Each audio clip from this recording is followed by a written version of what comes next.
Assalamu alaikum wa rahmatullahi wa barakatuh.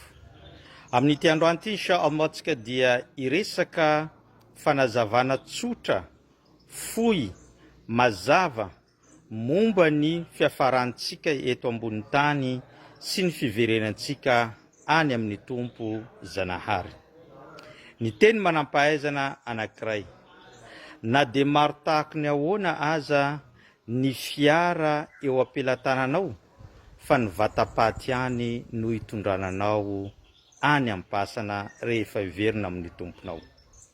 Na de maro tahaka ny ahoana aza ny lamba fitafinao dia ny lamba fotsy ihany no amonosana anao amin'ny farany rehefa hiverina any amin'ny tompo Zanahary. Na de maro aza ny trano fonenanao eto ambony tany de tadidio fa ny fasana no itoeranao amin'ny fotoana maharitra mialohan'ny fitsanganany fitsarana eo anatrehan'ny tomponao ka na ho any amin'ny paradisanao na ho any amin'ny afobe.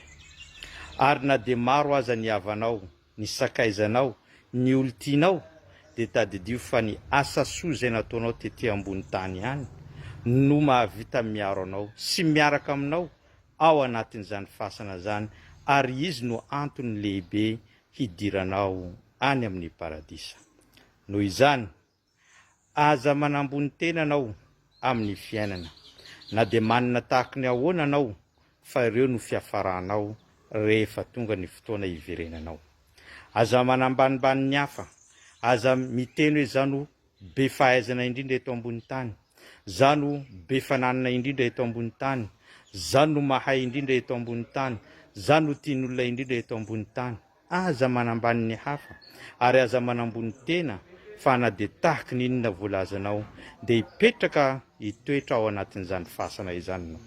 Zany na tonga ny Salman al-Farisi rehefa nisy olona ny fampidera ny toerana misy azy teo imasony de mba nanontaniana izy ireo izy, ary ianao ry Salman, ahoana ny toeram-boninahitra misy anao?